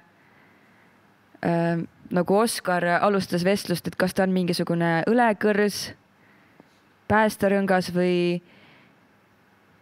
kas ta on jah, nagu mingisugune abistaja, sest et praegu on ärevad ajad ja keerulised ajad ja et kas just nendel ärevatel aegadel on neid inimesi rohkem, kes pöörduvad usu poole või on just neid inimesi rohkem, kes pööravad usust ära, sest et Jumal ju nii ei teeks või siis just on neid inimesi, kes tulevad Jumala juurde. Et milleks jah üldse uskuda? Ma võin siis kohe, kuna ma just siin pikalt rääkisin, siis ma räägin siis oma loos mingis mõttes nagu lõpuni ära võib-olla sellega. Et mina tulin usule selleks, et kuna just ma nagu näen maailma tohutult kompleksse ja keerulisena põhimõtteliselt, et iga asi saab mõjutada midagi ja noh, kui sinna panna siis kaose teooria veel juurde, siis iga väike asi saab mõjutada, noh, kui me lähme kaugesse tulevikku, siis väga palju. Ja mingis mõttes just ongi nagu see, et ma tegelikult tahaks, et miski muu teeks neid otsuseid minu eest mingis mõttes. Et ma usun põhimõtteliselt seda, et Jumal on nagu parem kui mina ja siis, et ma tegelikult tahaks, et ta läbi minu teeks võimalikult palju. Sellepärast, et ma jah, mingis mõttes nagu sa ütlesid võib-olla, et sa annad vastutust ära nii-öelda, aga mul on natukene siuke tunne lihtsalt, et kui sa ratsionaalselt vaatad, siis ongi, kuna ratsionaalselt on hästi raske leida, et mida ma siis täpselt peaksin tegema. Ma enne ülipalju maadlesin sellega, et mida ma siis nagu oma eluga tegema peaks, et ma saaks nagu päriselt midagi hästi kasulikku ja tähenduslikku ja siukest tähtsat teha, mis oleks nagu paljudele kasulik kuidagi ka ja nii. Aga ma nagu jõudsin sinna, et noh, jah, täpselt, et mõtlesin võib-olla seda veidike liiga kaugele ja siis sain aru, et tegelikult jällegi ei ole ju mingit vahet nagu mingis mõttes. Ja siis seda enam jah, et kuna kõik maailm on nii ettearvamatu ja nii edasi, siis ma pigem eelistaks jah, et keegi teine teeks minu eest neid asju. Sest et ma lihtsalt saan aru, et ma nagu tegelikult mul endal ei ole nagu võimalik mingeid väga super häid otsuseid teha lihtsalt, ma arvan. Jah, aga ma arvan, siin tuleb ka esile seesama nagu mõte, mis natuke enne kõlas ka, et tegelikult me kõik ju ikkagi nagu midagi usume nagu, kas või selle kohta, milline on hea elu või kuidas teha valikuid. Et ma arvan, meil on nagu mingid teatud aspektid elus võib-olla nagu tähendus või identiteet või vabadus või õiglus või rahu, mille kohta me kõik tegelikult nagu, me kõik nagu vajame mingeid vastuseid, isegi kui me ei sõnasta seda välja. Näiteks ma võin uskuda seda, et hästi oluline on see, et ma saaks väga palju erinevaid kogemusi või suhetes on oluline näiteks see ja see. Ma ei sõnast seda välja, aga ma elan tegelikult selle järgi, et meil tegelikult nagu kõigil on mingid teatud uskumused. Ja näiteks mina, kui ma mõtlen kristlasena, siis ma mõtlengi nagu, et minu jaoks see annabki mulle mingi tervikliku pildi ja mingid vastused nagu nendes valdkondades, mis ma ütlesin ka ja nagu, kui räägid sellest, et kas inimesed rasketel aegadel tulevad usule, siis noh, nii-öelda vaadates ajalugu, siis tulevad kindlasti rohkem usu juurde, kui tahavad ära, et tegelikult ka kristlikus vaates nagu nii-öelda Jumal ei luba seda, et teil on kannatusteta ja kerge elu, vaid pigem, et sul ongi selline tähendus, mida kannatused ei saa ära võtta. ja see on midagi väga nagu sügavat ja sellist, mida me võime ehitada oma elu selle peale, kui ongi ühiskonnas head ajad, et ma saangi ennast teostada ja eladagi sellist elu, nagu mulle meeldib, aga niipea kui kas ühiskonnas läheb raskeks või mul endal kas või tuleb näiteks diagnoositakse mingi haigus, mille tõttu ma olengi võib-olla, ma ei tea, kaelast saadik halvatud on, et mis nagu, et ja mu elu mõte ongi olnud võib-olla see, et ennast teostada, siis ma pean seda hakkama kuidagi ümber mõtlema ja ma arvan nagu kristluses nagu hästi nagu tegelikult hästi nagu vabastav ja rahu andev on see, et ükskõik mis tegelikult mu elus juhtub või mis raskused tulevad, siis nagu see on see midagi, mida ei saa ära võtta, nagu sa ütlesid. See nii-öelda mingi jokker, mida ei saa keegi ära võtta. Ja näiteks minu jaoks on hästi kõnekas, kui ma vaatan teiste inimeste lugusi, me oleme kõik siin nagu noored on ja meil tundubki, et kõik on alla sees on ju. Aga ma vaatan, mis minu mehel on hästi suur nagu kristlik suguvõsa. Ma ise ei ole tegelikult üldse nagu kristlikust perest pärit ja mingil hetkel lihtsalt tulin usu juurde tegelikult just läbi ratsionaalsete kaalutluste. Aga minu mehe suguvõsas siis seal ma vaatan neid vanasid nagu inimesi, kes on nagu 90+ ja nad vaatavad oma elule tagasi ja neil on nagu selline rahu ja nad on elanud sellist nagu tähendusega elu ja võib-olla selles hetkes, kus nad ongi seal 90, neil ongi mingi 4. staadiumi vähk või mis iganes, aga nad vaatavad ka edasi nagu lootusrikkalt. Et siis üks nagu minu vanaema sai kokku, kes ei ole üldse kristlane ja pärast seda ta oli täitsa nagu hämmingust, oli nagu, et kuidas nagu nendel inimestel on nagu selline nagu lootus enda elu lõpus, nagu, et sulle võiks ju olla see tunne, nagu, et okei, varsti on elu läbi nagu, ja ongi kõik mu enda loodud tähendus saab läbi, on ju. Aga nagu vaadata edasi nagu igavikule, et just nagu need näited minu jaoks on hästi kõnekad, et sa näed, keegi on elanud terve elu nagu nende põhimõtete järgi selle maailma pildiga ja tegelikult vaatab tagasi ja edasi nagu lootusrikkalt. Aga nagu see võimalus olla nagu et see võib-olla ei tule, see ei pea alati tulema nagu usust, see nagu lootusrikkus või et ma ütlen, kui mul on elus kõik, tunnen ennast nagu vabalt ja hästi, et milleks siis veel uskuda, et kui mul juba on läinud nii hästi, et mul juba on kõik olemas.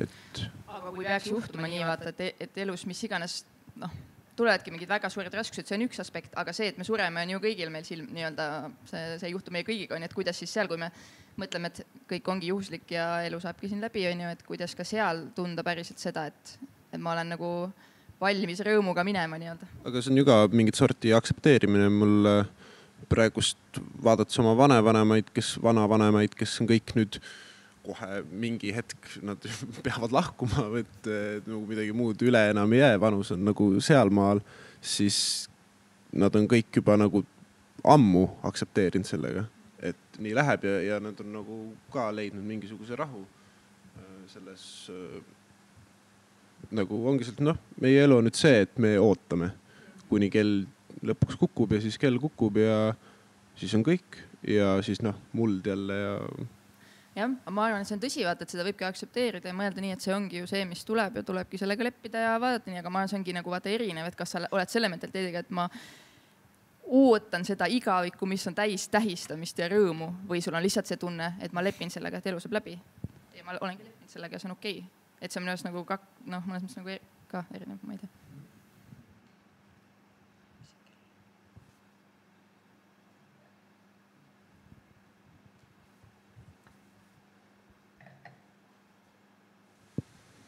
jah, ma olen kuidagi selles mingit sorti nagu kimbatuses siin olnud nagu päris pikalt juba, et ma just sain keset seda vestlust aru, et me räägime siin hästi nagu suurtel teemadel, igavikulisus ja kõik sellised asjad. Mul ei ole vähimatki, ma ei hooma seda mitte kuidagi ära ja siis ma olengi enda elu suunanud sinna, et ma tegelen nende inimeste ja asjadega, mis mu ümber on, mis minu jaoks nagu mõistetavad ja ma lihtsalt aktsepteeringi siis seda kõike, olgu see jumal, kõrgem võim või mingisugune pastaelukas, kes seda kõike on nagu korraldanud ja siis selles mina olen nagu väike mutter siin, et minu elu on, kui me räägime nagu pikas perspektiivis, siis see on tühine nii või naa, hästi pessimistlikult öeldes, vähemalt minu jaoks. Et see ongi vist kõige ilusam asi, mida teha saab, vist ongi võib-olla nagu aktsepteerida siis sellega mingil moel või ka usu leidmine on selles mõttes aktsepteerimine selle kõigega. Mulle tundub vähemalt hästi ratsionaalselt vaadates kogu selle asja peale, aga lihtsalt hästi keeruline on nagu kuidagi haakuda, sest ma nagu ei hooma seda suuremat perspektiivi nagu üldse ja siis ongi nagu ta võib olla see tolm, ta võib olla jumal, mina ei tea ja see vist ei olegi minu koht öelda, mis ta siis on. jah, või siis on see, et mingil hetkel me kõik oma eludes võime jõuda sinna, et see teema saab relevantseks, kui see ei ole olnud relevantne. Ma just hiljuti lugesin sellist raamatut, mille on kirjutanud üks neurokirurg, Paul Kalanithi on ta nimi, Kui hingusest saab õhk. See oli paar aastat tagasi hästi populaarne raamat. Tema lugu oli see, et talle diagnoositi kopsuvähk ja ta sai aru, et ta paari aasta jooksul sureb. Ja mingil hetkel oma elus ta oligi mõelnud, et ta toetubki teadusele ja ratsionaalsusele ja siis äkitselt, kui ta nagu seisis surmaga silmitsi, siis ta sai aru, et kui ei ole Jumalat, siis me elimineerime ka armastuse, viha, tähenduse, kõik sellised asjad ja siis, aga et see ei ole see maailm, kus me tegelikult elame ja nagu see, mida me tegelikult kogeme ja ta sai aru nagu, et see puhtalt selline nagu teaduslik või ratsionaalne maailmad, et teda ei rahuldanud sellel hetkel enam, kui ta ise oli silmitsi nagu mingi sellise olukorraga. Et ma arvan, et kuidagi me võime hästi erinevalt mõelda erinevates eluetappides ja ma arvan praegu siin ka, me ju paljud oleme siin nagu noored ja tegusad ja terved ja et see on ka vahest inimestel on see vaade, et ma võin ükskõik mida nagu teha oma eluga ja valida aga tegelikult me unustame nagu ära, et nii oma elu algus, kus me oleme väiksed imikud, me oleme täiesti abitud, kui ka paljud meist oma elu lõpus oleme võib-olla ka sama abitud, et me nagu ei ole tegelikult nii kõikvõimsad mõnes mõttes ka. Kas võiks siis öelda, et ratsionaalsus mitte ei ole ainult aeg ja koht, vaid meie see situatsioon elukaare peal, et mis on äkitselt on väga ratsionaalne nagu uskuda igavikku. Et mida vanemaks saad, seda rohkem nagu maailm on tuttav ja hakkad mõtlema, et aga mis siis nagu veel või eriti kui tulevad mingid elukriisid nagu haigused ja kusjuures minu jaoks üldse nagu see nii-öelda jah, et kui me rääkisime sellest, et nagu milleks uskuda ja nii ka, et minu arvates on hoopis oluline nagu, et me räägime siin kristlusest on ju, aga tegelikult uske on ju veel. Et seal tuleks ka nagu, mulle nagu tundub hästi oluline just see, et selle mingis mõttes nagu tasakaalu leidmine on nagu tähtis, et kristluses on nagu see, et meil on nii-öelda kaks mingit sihukest nagu põhimõttelist käsku on ju, et armasta Jumalat ja armasta inimesi on ju. Aga minu arust ongi see, et nagu see võib-olla et ma arvan, et see teine punkt on nagu sihuke, mis on nagu hästi oluline usu puhul ka, et üks asi ongi see, et nii-öelda jällegi ka see, et ma usun justkui selleks, et ma ise saaksin on ju igavikku, aga ma arvan, et see on nagu et see teine perspektiiv seal, et tuleb nagu võib-olla mitte siis ainult keskenduda sellele, et sellele Jumala poolele, vaid sellele inimeste poolele ka selles mõttes, et ma arvan, et see on nagu minu jaoks siuke hästi tugev nagu mõõdupuu ühel usul. Et kui seda inimeste nagu armastust seal ei ole, siis mulle tundub usk ka nagu selles mõttes, mingis mõttes nagu isekas nagu. Et siuke usk, kus ma ise mõtlen põhimõtteliselt ainult enda igaviku peale, aga ma ei mõtle nagu, et see kuidagi ei too praktikasse nagu midagi head sellele maailmale siin, siis minu arust see on ka nagu siuke libe tee või kuidagi ei tundu nagu piisavalt tähenduslik. Võib-olla see on ka see, miks kristlus hakkas äkitselt nii hoolega levima, et sellel oli nagu antudki käsk laieneda ja mõeldagi teise inimese peale. Nagu sa ütlesid, et 1-2 käsust 50% tähtsaimatest käskudest tähendas keskenduda teistele inimestele enda ümber.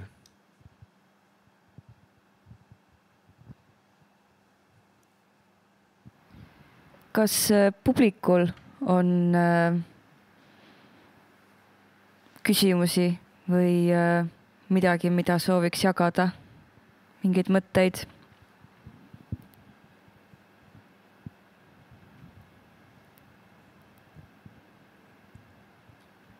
Nüüd on see koht sümpoosium laienes just. Jah, avalikuks diskussiooniks, et teeme selle ringi laiemaks.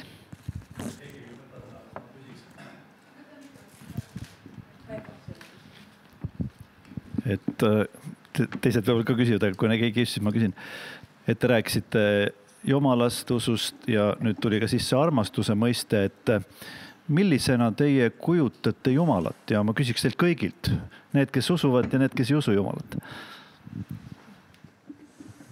Ma just paar kuud tagasi käisin külas muusikat tegemas Pärnus ühes koguduses ja siis seal üks elukogenud koguduse nagu pühapäevakooli juht ütles, et aga miks mitte Jumal ei võiks ümmargune olla?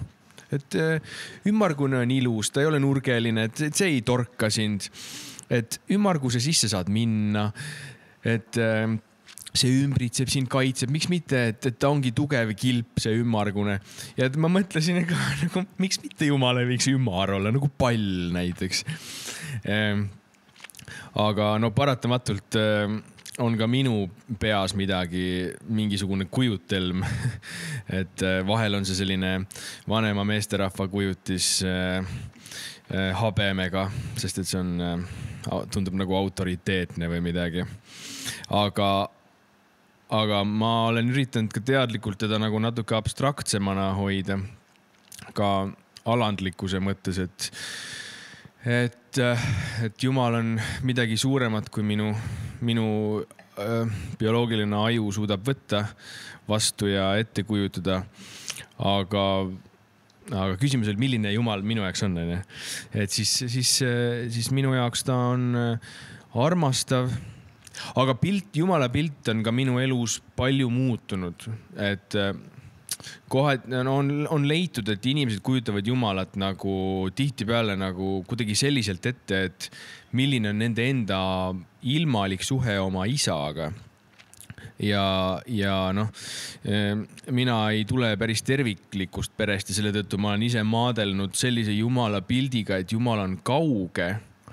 Tal on natuke vähe pistmist minuga ja ma olen nagu teadlikult võtnud selle käsile ja mõelnud, sest et Piibel kirjeldab Jumalat. Jeesus ise kirjeldab oma isa, siis Jumalat ka nagu ülivõrdes ja armastavana ja meile igati head soovivana, et see, ta ei ole lihtsalt seaduse andja ja pärast kontrolli ja kohtumõistja, vaid et ta on igati hea, ta tahab mulle siin elus head ja ta pakub mulle igaveses elus head. Nii et ma olen pidanud nagu teadlikku tööd tegema, usku treenima nagu, et milline see pilt minul on minu Jumalast. Ja noh, ma olen käinud mingitest usukriisidest ka selle tõttu läbi, et see on väga normaalne nagu vahepeal kahelda mingites asjades, siis jälle ümber mõelda, üle mõelda.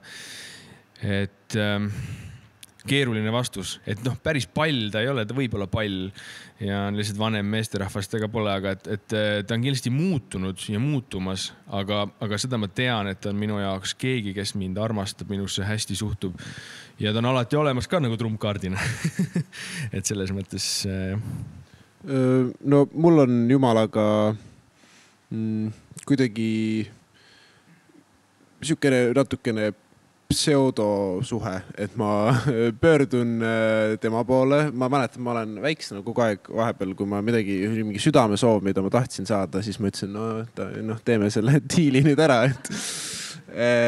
Ja et see oli hästi nagu alati vist üpris isekatel, kuigi soov võis olla südamlik või ikkagi üpris isekatel põhjustel ma olen nii-öelda väiksena tema poole pöördunud, kuna ma kuulsin, et nii tehakse. Mul ei ole temaga nagu mingit päris kontakti, aga järsku ta siis kuulab ja vaatab ja minu jaoks ta vist kujutisena on alati olnud nagu, kui sa unenägudes näed mõnda inimest, siis ärkad hommikul üles ja see ei ole päris kindel, kes see oli. Aga et ta oli nagu seal olemas, et sa ei mäleta ta nägu, aga sul on nagu mingi tunnetus temast. Siis mõtlesin, et Jumal järsku võiks siis see olla mingisugusel üleloomulikul kujul minu jaoks. Jah, minul on, ütleme nii jah, et ma olen ka nagu mõelnud selle üle päris palju ja ma arvan, et see on hästi oluline, et kuidas me Jumalat nagu näeme. Et just, et kuidagi ka siis mingis mõttes tuleb nagu tööd teha sellega, et see pilt oleks nagu hea, ma arvan, selles mõttes, et kui, ja ongi, et sellega tuleb tegeleda, kui näiteks tekib mingisugune tunne, et Jumal ei saa olla hea sellepärast, et see ja see, siis ma arvan, et kristlasena see on nagu hästi oluline, et sellega siis nagu selles mõttes tegeleda, et aru saada, et mis ma siis nagu mõtlen, et see ei jääks ka kuskile sinna, et ma ei läheks solitaari mängima, nagu siin enne oli juttu sellest, et aga mul endal on olnud nagu see üks siuke kogemus küll, kus ma pärast ühte jalutuskäiku põhimõtteliselt õhtul läksingi nagu voodisse ja kuidagi mõtlesin Jumala peale ja siis mul tuli põhimõtteliselt nagu matemaatikas on sul see, kus sul läheb see kaar, läheb niimoodi üles ja siis läheb sinna lõputult üles ja tuleb sealt küll alt ka siis on ju, aga põhimõtteliselt, et see ongi just see nagu see nii-öelda lõputu headus peaks olema, ma arvan, see ideaalpilt Jumalast, et vähemalt see on nagu see, kuhu ma püüdlen oma selle pildiga alati ja kui miski sellega ei haaku, siis ma proovin aru saada, miks ei haaku ja nagu mõelda selle peale.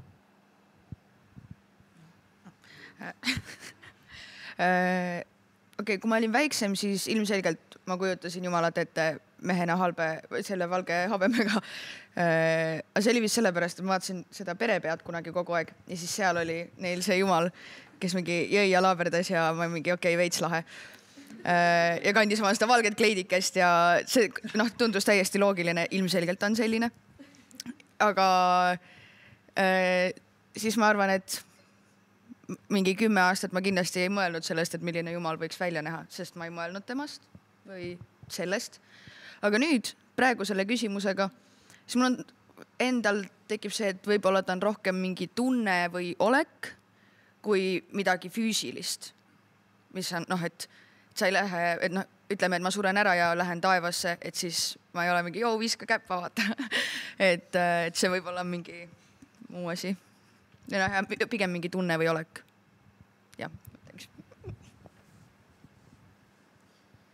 Jah, see vist on ikkagi paratamatu, et ta kipub olema see hallipäine vanamees pika habemega. Aga hiljutine kogemus või tunne, kus ma nägin jumalikkust, olin Šveitsis lumiste Alpide vahel ja see massiivsus, see suur sugusus, see kui hoomamatu see minu jaoks oli, kui väike mina ise olin kõige selle juures, et see oli midagi jumalikku minu jaoks. See suur sugusus ja just, et ja kui väike mina selle kõige juures olen.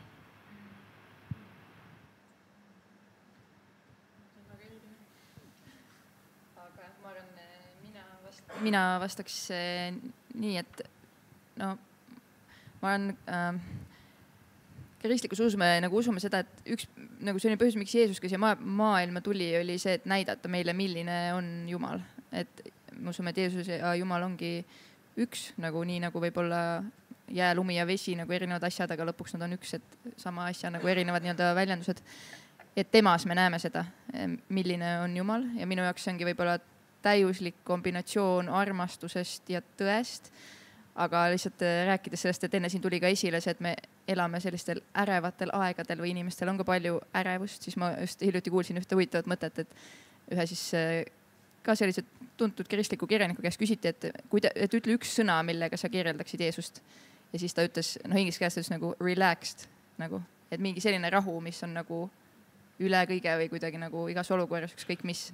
Et minu jaoks see on ka selline Jumala omadus, et ma tunnen, et ma saan nii kindlalt tema peale toetuda. Ükskõik mis, jah. Aitäh küsimuse eest.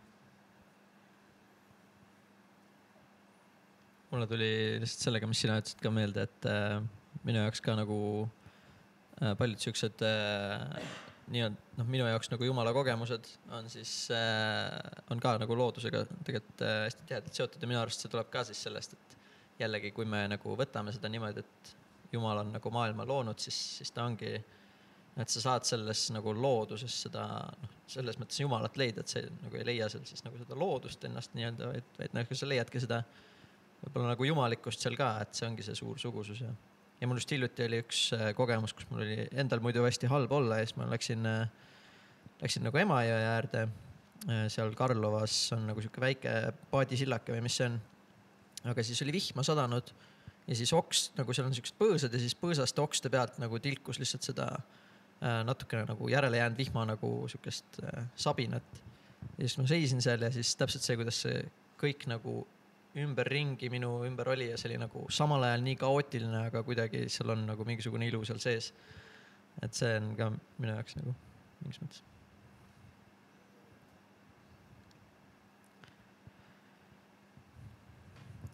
Kas on veel küsimusi kuskilt oodata?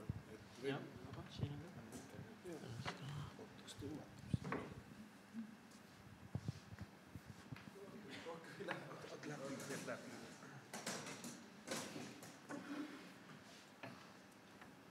Mõeldes ja kuulates seda värki siin, siis meil on kõigil oma Jumal. Kas me oleme usklikud või me ei ole usklikud? Kellel on looduse Jumal, kellel on Kristuse Jumal. Lihtsalt nagu ütleb semiootika, nagu ütleb filosoofia, need on kokkuleppemärgid. Ja kui ma õpetan matemaatikat, siis ma ütlen õpilasele, et see on ruut. Aga ma ütlen seda niimoodi, et see on kokku lepitud, et see on ruut. Sellepärast see kunagi on kokku lepitud, et see on ruut. Ja kui ma nüüd ütlen selle, et see on ring, siis ta selles ajas enam ei ole ring. Sest kunagi on öeldud, et see on ruut. Ja nii on absoluutselt kogu eluga, et meil on kõik kokku lepitud. Ja selle sama teadusega, kui me tahame midagi teadusest tõestada, siis me peame seda asja tampima nii kaua, kui me saame 60% enda taha. Sest kui me saame üle 40%, siis on meil juba lootus, et me saame selle teaduse endale. Senikaua me kunagi ei jõua sinna. Seda me näeme igapäevases elus. Et kui keegi ütleb, et ma ei taha sõda, et ma ei taha, et kummaski pool võideldakse, praegu Eestis on niimoodi, siis olen ma putinlane. Nii et ühesõnaga niisugused asjad on olemas ja ongi nii, mina, kes ma olen elus näinud kõike, tulnud sellest ajast, kui usk oli keelatud, ehk põrandalune. Ja pärast seda, kui me jõudsime õilsasse iseseisvusesse, siis noored väga paljud pöördusid usku. Mind hakkas see väga huvitama, kes sinna siis läksid. Ja ma olen selline mööda, mitte maailmarändaja, aga ma käisin mööda Nõukogude Liitu, küll igal pool Vilniuses ja isegi sattusin seal mingisugusesse kolmnurka, kus taheti mulle nagu trelle panna, et mida sa siin ulgud ja mis sa siin tegeled. Ja siis ma noortega rääkisin, kahjuks kui nad sinna usku olid jõudnud, siis nad olid kas katkistest peredest või põhjast tulnud. See tähendab seda, et nii kaua kui elus on tore ja uhke olla, nii kaua ma nagu ei otsi midagi, kust kinni haarata. Aga kui enam tõesti kuskil kinni haarata ei ole, siis on, midagi peab olema toeks, kuhu muidu ma tõmban ennast oksa. Nii, ja kuhu ma veel tahtsin jõuda? Eesti keeles on issand Jumal. Jumal. Ja et kuidagi niimoodi, et Jumal hoidku. Kõik sellised väljendid. Jumal tänatud. et tegelikult on meil ju see Jumal juba keeles sees. Et see on tegelikult meil geenides sees see kõik see Jumal. Ja see ongi, et kuidas me seda Jumalat enda jaoks peame.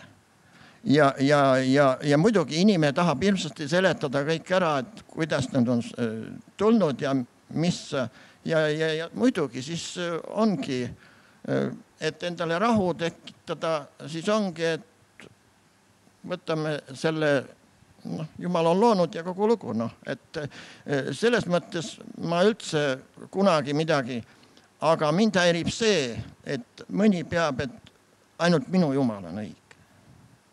Et tegelikult ongi niimoodi, et tegelikult ongi, millest on isegi mõned Jumala või need ususõjad.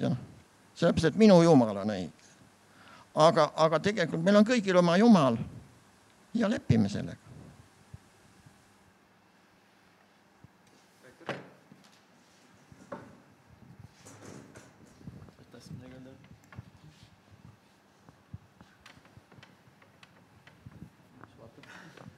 Ja, ulatub.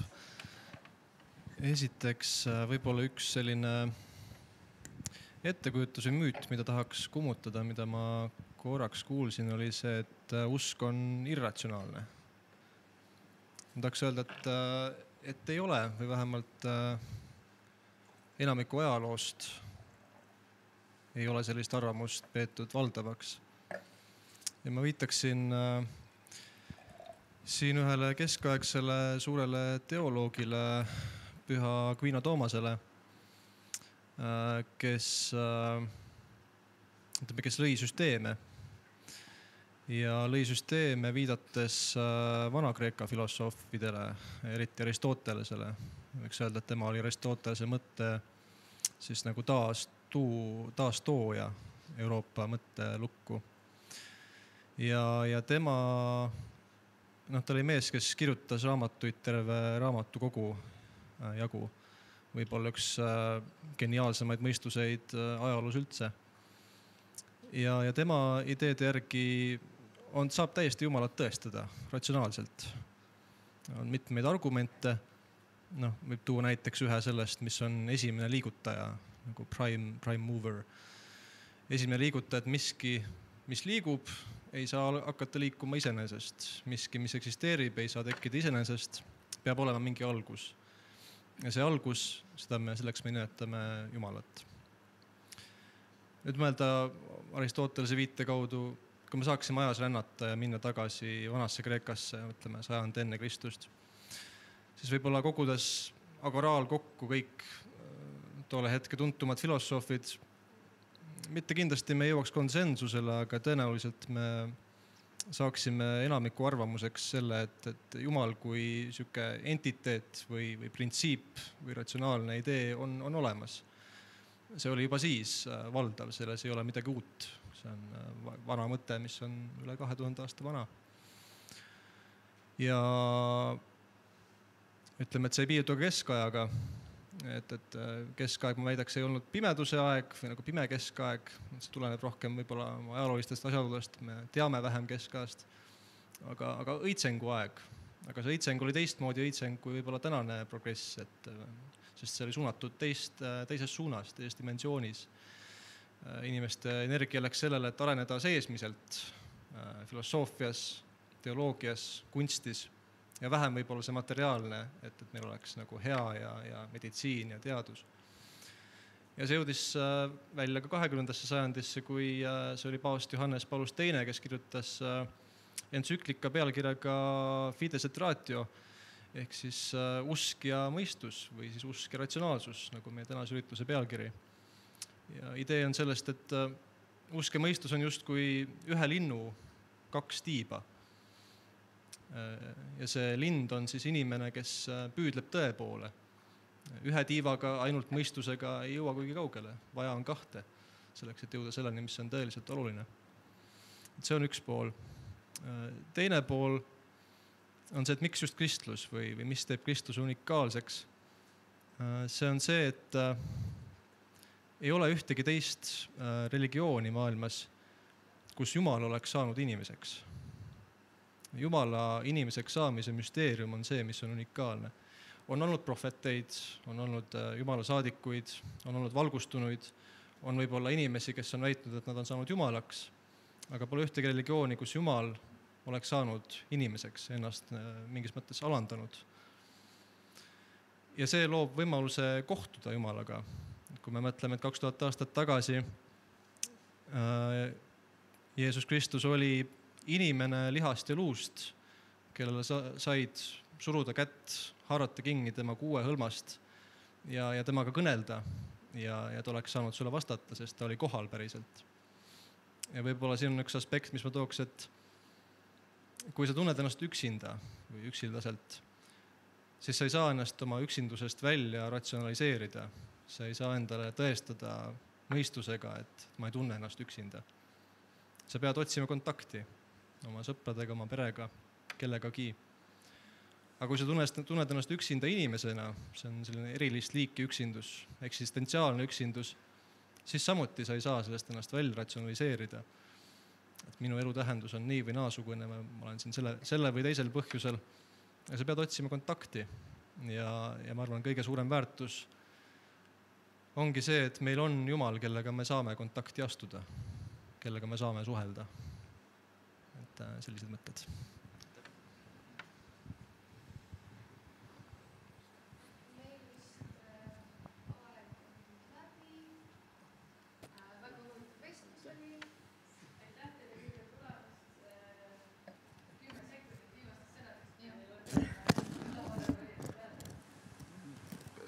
Tahaks võib-olla siis tänada kõiki vestluspartnerid, kes olid nõus siia oma vabast ajast tulema ja ka publik, kes on tulnud kuulama seda ja kaasa mõtlema ja arutama. Ja tored inimesed, kes võib-olla näevad maailma erinevalt, siis saavad ikkagi selle üle arutleda ja olla harmoonias.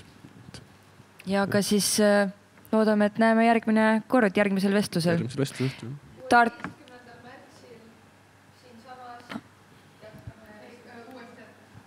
Tartu uues teatris. Aitäh!